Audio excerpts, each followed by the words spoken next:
Welcome to For You Radio, where the gospel's for the believer and the unbeliever alike.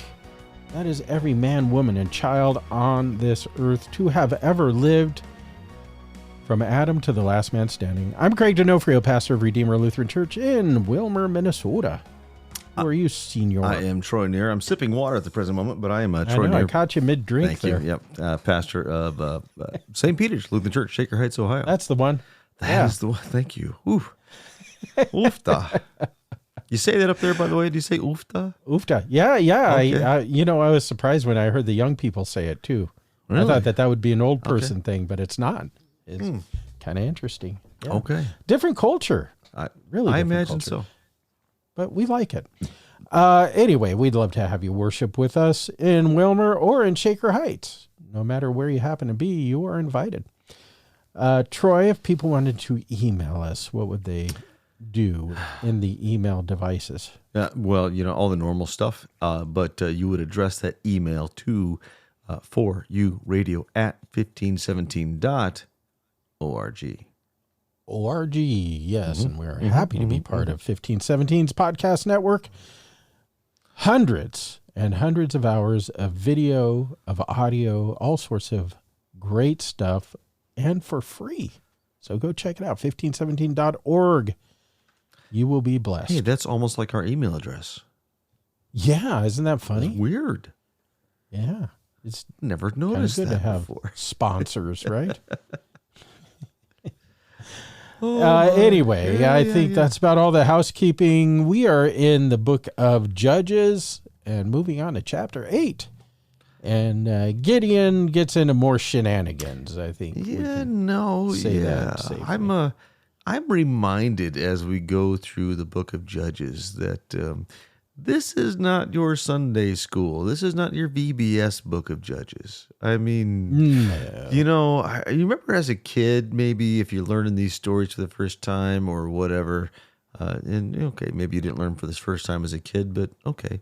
But as a kid, reading these stories like, ooh, I want to be like Samson. No, you don't. No, not so much. Oh, Gideon, look at how God used Gideon. I want to be like Gideon. No. Not so much. No. I love this. So they come running down the hill with their torches, blowing their horns and smashing their clay pots. And that, children, is why you should obey your parents. It's always the moral of the story in bad Sunday school curriculum. And that, children, is why you should obey your parents, because otherwise you'll be like the Midianites and you'll stab each other to death in your confusion. Or, what? Well, okay. One, I think so. Well taken. Two, point well taken. But two, I think my larger point is we describe some of these people sometimes as heroes of the faith, and we set them up on a pedestal. And then when you really dig in and read their stories, you go, oh my. Right. King David did what? With who? And why? Right. So if you go through our archives, you'll find a series, Heroes of the Faith, where we're like, maybe not quite as cool as you think. I forgot about that. Thank you for that reminder. Yeah. Yeah. But what a great reminder, however, for you and me, especially Craig, that God routinely, regularly uses absolute schmucks to accomplish His will. The only one we can, without fail, look up to is Jesus. So He is the only perfect one, and everyone else, got a few problems there. Well, and even consider that. How does Jesus redeem the world? By becoming a big loser, really. I mean, he ends up, forfeiting his right place at the right hand of the Father for a time, breaks fellowship with who he is and what he is for you, and he assumes all of your sin. He who knew no sin became sin so that you might be the righteousness of God. So Jesus becomes the biggest dweeb, the biggest loser of us all. And yet he does this to deliver us. So how fitting it is that he picks the oddballs and the losers to use in his kingdom. And I think that gives most of us hope. If you're really a cool kid, I mean, if you're like the coolest kid, you might be lost, but the rest of us, there's a lot of hope. Okay, one, wow. Two, let's make this super important point too, that certainly Jesus does become the biggest loser, as it were, but he also becomes the greatest victor. He becomes the absolute ruler. He becomes the greatest. His greatest victory is also in the period of his greatest suffering and humiliation. Exactly. And that is the theology of the cross, children. Yep. That God does these things that seem absolutely inverted from what we would expect, and accomplishes great things through things that we would say, that is shameful and awful and horrible. Yeah, you know, our natural inclination is to see Jesus on the cross, God on the cross, and say, what kind of a God does this? That's one weird God that does that. You know, gods usually are wrathful and they come down from on high and they throw lightning bolts at people and all that. Jesus, he doesn't do any of that. He does the opposite. He comes not to be served, but to serve. So, how does that inform what we're talking about here in Judges?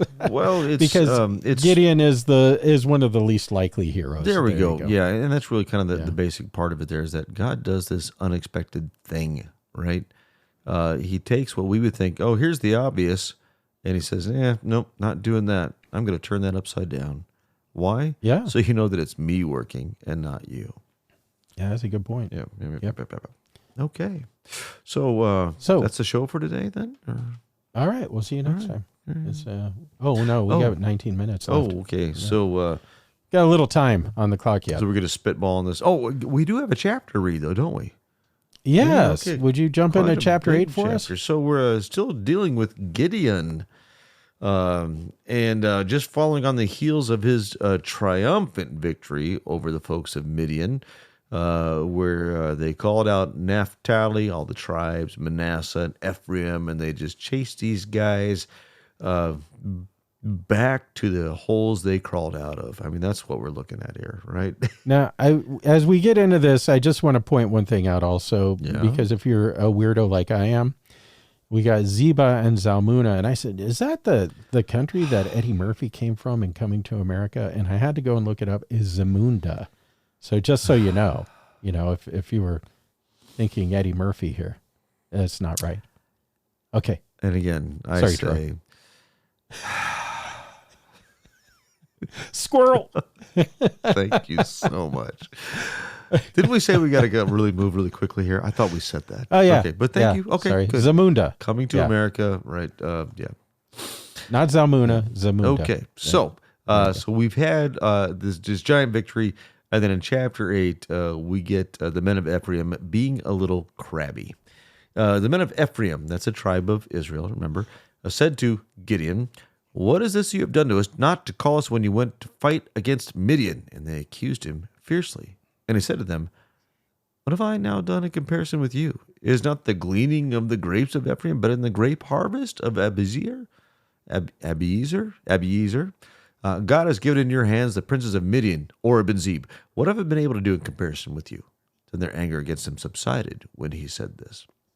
Well, you kind of get the idea here of why God wanted to whittle this down to 300 guys, because everybody's glory hound here, right? Mm-hmm. I mean, how dare you take all this glory? You didn't call us in a fight with you. We could have had this glory too. And just as remember, they were called to the fight, but after the fact, right?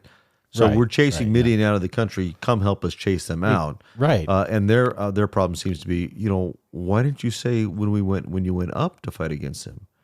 We wanted a piece of that too, right? Gideon, I think he actually plays that really well. He does. The soft answer turns away wrath, right? Yeah. And he kind of turns it to God also. God has given into your hands the princes of Midian, Oreb and Zeb. Mm-hmm. So I think I'd be tempted to say, well, you guys need to take this up with God because he's the one who told me to do all this stuff. Yep. Right. So, but verse 4. So this chase from the end of chapter 7 is still continuing, and Gideon came to the Jordan River and crossed over, he and the 300 men who were with him, exhausted yet pursuing. So he said to the men of Succoth, please give loaves of bread to the people who follow me, for they are exhausted. I'm pursuing after Zebah and Zalmunna, the kings of Midian. Not Zamunda. And the officials of Succoth said, are the hands of Zebah and Zamunda already in your hand, that we should give bread to your army? So Gideon... No, that's Zalmunna, not Zamunda. So Gideon said, well then, when the Lord has given Zebah and Zalmunna into my hand, I will flail your flesh with the thorns of the wilderness and with briars. And from there he went up to Penuel, and he spoke to them in the same way, and the men of Penuel answered him as the men of Succoth had answered. And he said to the men of Penuel, when I come again in peace, I will break down this tower. By the way, just for a frame of reference, Succoth and Penuel are both cities of Israel. These are Gideon's fellow Israelites. Now they're across the Jordan in those. So there's a half tribe of Manasseh and the tribe of Ephraim, I believe, that have their territories given to them by Moses east of the Jordan. Everyone else gets west of the Jordan. So these guys are indeed east of the Jordan. They're the Transjordan. They're across the Jordan, but they are nevertheless apparently fellow Israelites. They don't like Gideon. You think what? You think because they're on the other side of the Jordan, they feel kind of separated? Maybe a little bit. Yeah. But yeah, their parent response is basically like, "Who's this Gideon guy?" Right? And also too, the Midianites, they're pretty strong. Yeah. Have you had victory over them already? I don't think so. We're not going to get them any angrier than you already have. So whatever. I think it's kind of some stuff that's going on there. If we give you aid, it might get back to them, and then they'll be hard on us, right? Yeah, but so their attitude towards Gideon, but I also want you to notice Gideon's attitude towards them, which is pretty darn harsh. Yeah. For the people that God has said, I'm going to use you as the deliverer of my people. So. Yeah. He doesn't have kind words for them. No, indeed. So. Well, he is hangry at this point. Well, that excuse they're hungry, and they make him angry. He just needs so a Snickers because you're not yourself when you're not hungry, right? That's right. There you go. That's right. Yeah. By the way, what happens then? Verse 10: Zebah and Zalmunna were in Karkor with their army, about 15,000 men. All who were left of the army of the people of the east, for there had fallen 120,000 men who drew the sword. By the way, wow. And Gideon went up by the way of the tent dwellers east of Nobah and Jogbihah, and attacked the army, for the army felt secure. And Zebah and Zalmunna fled, and he pursued them and captured the two kings of Midian, Zebah and Zalmunna, and he threw all the army into a panic. I just want to point one thing out here, that 120,000 men who drew the sword. At this point, I'm not sure if Gideon and his guys actually killed anyone. They all killed each other, right? Or they're all stabbing each other and everything. And I'm not sure. Well, let's see. Gideon's great victory. They're chasing people with clay pots and torches. What? Well, the Ephraimites in chapter 7, they capture the two princes of Midian, Orb and Zeb. Yeah. And so, on one hand, we're not told expressly of that. On the other hand, I think kind of there are at least a handful. The general feel is that they're kind of pursuing and battling as they go and picking off as many as they could. But you're absolutely right. I think the bulk of the people, 120,000 killed each other. I think that's the bulk of it, right? Yeah, right. Yes, and this is God's doing. So they are exactly a decimated army, right? And yes, go ahead. I know this is a little bit of a reach, but it's kind of how God works. And Martin Luther talked about how the Reformation just happened while he and Philip were drinking beer under a tree. He was kind of saying, well, God did all this. I just happened to be there. And that's kind of what, it's kind of what Gideon should be saying here as well. God did all this. I just kind of happened to be there. Well, you should. Okay. Yeah. Anyway, sorry. So, and I love that the capture of these Midianite kings is really almost a side note. because Yeah. we've got the encounters with Succoth and Penuel, and then right after we capture these kings, Gideon, verse 13, son of Joash, returned from the battle by the ascent of Heres, and he captured a young man of Succoth and questioned him. And he wrote down for him the officials and elders of Succoth, 77 men. And he came to the men of Succoth and said, Behold, Zebah and Zalmunna, about whom you taunted me, saying, Are the hands of Zebah and Zalmunna already in your hand, that we should give bread to your men who are exhausted? He took the elders of the city and took thorns of the wilderness and briars, and with them taught the men of Succoth a lesson. And he broke down the tower of Penuel and killed the men of the city. Yeah, the Sukkoth guys seem to get away a little easier than the Penuel guys. Oh, right. Being killed? Yeah, right. Oh, I mean, okay. All right. They got beaten by thorns and branches and stuff, but the Penuel guys got killed. Yeah, well... So, I don't know. Maybe they got beaten to death. I don't know. I don't really know. Yeah, but... Well, they learned their lesson. That's all I know. But yeah, look at that. What's happened?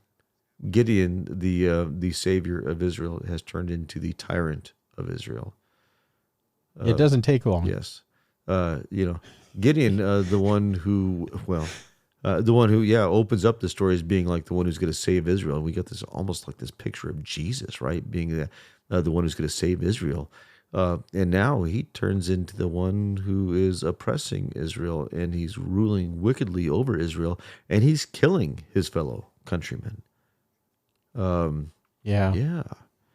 So I like they're like, is Zebah and Zalmunna already in your hands? It's like, well, maybe we should cut off your hands and their hands and then beat you with them. Yeah. Okay. So one, irony, but two, I got to say, Gideon's best side is not showing here. I think he's being revealed as being pretty darn wicked here. This is pretty bold for a guy who just 2 chapters ago was hiding in a hidey hole, making a little flower for himself, and hiding from the bad men. And now all of a sudden, like you said, he goes all full tyrant on him. Well, and remember back to when they fought that first battle, he instructs everyone you got your trumpet and your torch and your jar. And your sword, and when I make the signal, what do you shout? A sword for the Lord and for Gideon. Yeah. Yes. The dude is believing his own hype. I think that's a good way of saying it, right? Yeah. I mean, he's come back and said, look, I'm the guy who did this. And that was not God's plan all along. God's plan was to say, I'm the God who did this. When I found you, you were beating wheat in a wine press because you were scared. Yep. So, yeah. Scaredy cat. There we go. Okay, so really quick, can I just skim over verses 18 through 21? Sure. Why not? Yeah. Well, go ahead. Hang on. No, go ahead. Yeah, that's fine. Sorry. I was getting out of order. Okay. End result is Zebah and Zalmunna kind of taunt Gideon, and he rises up and kills them. And he took, this is kind of important, he took the crescent ornaments that were on the necks of their camels. So I would guess probably some golden things that were hanging around the necks of their camels. And again, I just want to skim over that because I don't really think it's super important. Certainly these are the Midianite kings, and certainly we see Gideon's victory by the hand of the Lord over these men. And yet the clearer thing I think is happening in this chapter is not so much Gideon's relationship to Midian, but Gideon's relationship to Israel, and thus Gideon's relationship to God as well. Okay. Yep. So verse 22, the men of Israel said to Gideon, rule over us, you and your son and your grandson also, for you have saved us from the hand of Midian. Gideon said to them, I will not rule over you, and my son will not rule over you. The Lord will rule over you. Okay, good, right? Brownie points for Gideon. Brownie points for Gideon. Verse 24. And Gideon said to them, let me make a request of you. Every one of you, give me the earrings from his spoil. For they had golden earrings because they were Ishmaelites. And they answered, we will willingly give them. And they spread a cloak, and every man threw in it the earrings of his spoil. And the weight of the golden earrings that he requested was 1,700 shekels of gold, besides crescent ornaments and the pendants and the purple garments worn by the kings of Midian, and besides the collars that were around the necks of their camels. And Gideon made an ephod of it and put it in his city in Ophrah. And all Israel whored after it there, and it became a snare to Gideon and to his family. So Midian was subdued before the people of Israel, and they raised their heads no more. And the land had rest 40 years in the days of Gideon. So, an ephod is outer. It's like a breastplate that a priest would wear, right? Yeah. It's a part of the priestly garment. Right. And a matter of fact, and I think the ephod is something they often use to when they inquire of the Lord. Oh, how do they do that? I don't even know about that. Oh, boy. Why'd you have to say that? Because... would that be prayer? I don't know. Anyway. Okay. I think... Oh, boy. Since you said that, I'm going to have to speak out of turn here, and I really hope I'm right. And for any listeners that say you are wrong, please email me and correct me, and we'll send you a cookie or something like that. So really quick, I think the ephod has some dice in it, basically, like the stones you use to inquire. So you cast the lots. So you take these certain lots or dice or whatever they are out of the ephod. You inquire the Lord, what shall we do? You throw these down, and however they land, then you know the Lord has spoken. So there's part of that. I haven't never heard that. That's interesting. So, if you're wrong, you should turn in your doctorate. Oh boy, I really hope I'm not wrong. Yeah. Okay, so check me on that. See if I'm wrong. Email me, and we will gladly issue a retraction. But anyway, I think the larger point there is that Gideon says, "I'm not going to rule over you. The Lord will rule over you," and yet he immediately turns around and makes this ephod a symbol of leadership, a symbol of, God is with me here. You need to come here to me to inquire of God, to hear from God, to be led by God. And he places that in his city, and all Israel runs up to that and says, oh, that's where Gideon's ephod is. Let's go inquire there. Yeah. So Gideon is, with this, declaring that he's the head of church and state, I would say. Right? Yeah, immediately after saying, I will not rule over you. Right. Yeah, so this really pious thing. Good politician. Yes. This is good political double talk. The Lord will rule over you, except I think I really will. I'll tell you. Through me. Let me tell you what the Lord says to you. That's a problem. Yeah. And yet, I mean, wow. Verse 28, Midian was subdued before the people of Israel, and they raised their heads no more. Land had rest for 40 years in the days of Gideon. I mean... Hey, in verse 27, though, Gideon had made this ephod, and all Israel whored after it. It's like, what? They started worshiping it? Can they not find anything that they will not bow down before? I mean, it's just crazy. I think that's part of it, right? Yeah. And... maybe not even worship it, but that becomes a stumbling block, right? Yeah, exactly. So you go ahead for a second. It's the precious. I'm actually looking up ephod really quick. So shall I press on? Please do. While you're looking? Yeah. Okay, so verse 29, Jerubbaal, the son of Joash, went and lived in his own house. Now Gideon had 70 sons, his own offspring, for he had many wives, and his concubine, who was in Shechem, also bore him a son, and he called his name Abimelech. And Gideon, the son of Joash, died in a good old age, and was buried in the tomb of Joash his father at Ophrah of the Abiezrites. As soon as Gideon died, the people of Israel turned again and whored after Baals, and made Baal-berith their god. And the people of Israel did not remember the Lord their God, who had delivered them from the hand of their enemies on every side. And they did not show steadfast love to the family of Jerubbaal, that is Gideon, in return for all the good that he had done to Israel. So even though Gideon's a little bit of a bully here, it still recognized that he had done good stuff and delivered them from the hands of the Midianites. But how soon people forget. And this gives me a little moment of pause for America, because we forget our history in like 12 minutes. So we're not any different than they are. I think most of the world's like this. Troy, what do you got? Oh, nothing. I just turns out I'm right. They did use it for divining. But so let's go back to Gideon. It's much more important than my little side note here. I'm sorry. Well, you seemed really happy I was. about So something yeah, over there. stop looking at the screen and look back at the text. Anyway, so it's not about me. So it's not about me. It's about the Lord. Thank you, Gideon. Now obey me. Yeah. So once again, with 30 seconds left, the cycle of stupid continues with the Israelites in the book of Judges. And we will next move on to Gideon's son. And we will see that the more they change, the more they stay the same. I guess that's kind of the way of looking at it. And yet, God is at work even through grossly, manifestly imperfect people.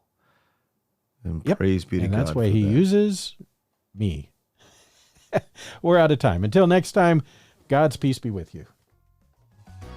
For You Radio is a 1517.org production. To listen to this radio broadcast and broadcasts like this one, I invite you to visit 1517.org. There you will also find many publications and free resources, including classes on Christian apologetics, church history, philosophy, and so much more. We are completely funded by generous donors like you. Would you consider making a generous gift to our work of spreading the gospel? Simply visit 1517.org.